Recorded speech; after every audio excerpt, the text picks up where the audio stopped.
I don't know how many of you know this, but when the film came out in a world premiere in Washington and New York and LA, 250 people walked out of the New York premiere and got terrible reviews for the most part. So good ones. How many walked out of Cannes? Nobody? Everybody stayed? Okay.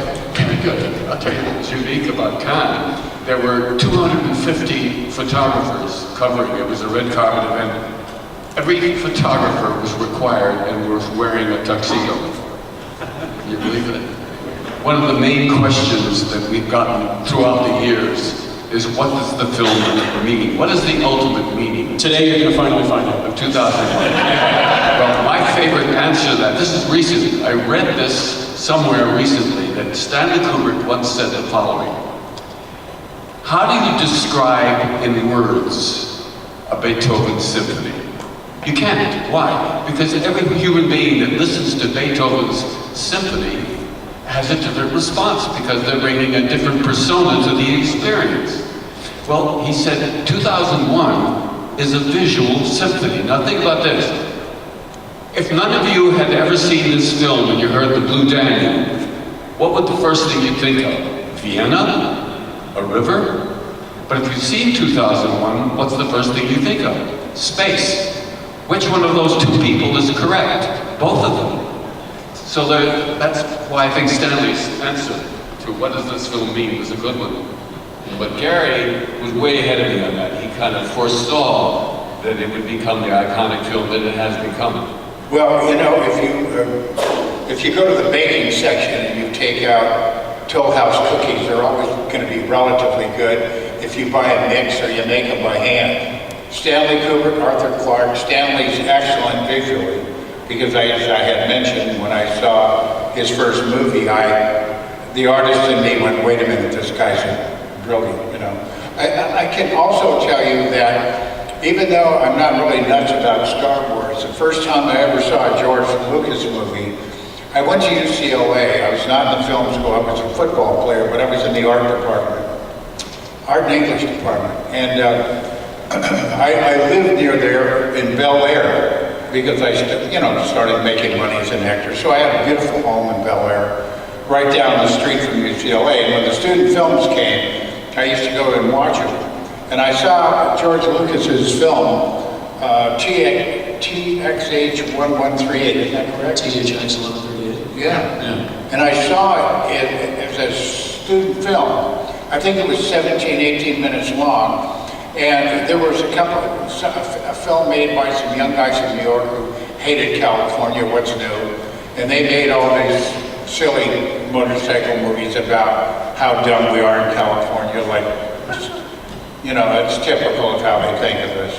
And I'm watching these films and I'm going, wow, the only guy that really looks to me like he's got the goods is this guy Lucas, this kid George Lucas. And Coppola Francis Ford Coppola had a nice film. And so I just kind of looked at it, and later somebody said, what'd you think of the film? And I said, I don't know, this kid George Lucas really seems to have an eye. And of course he went totally commercial. You know what I mean? They own half the Santa Cruz Mountains.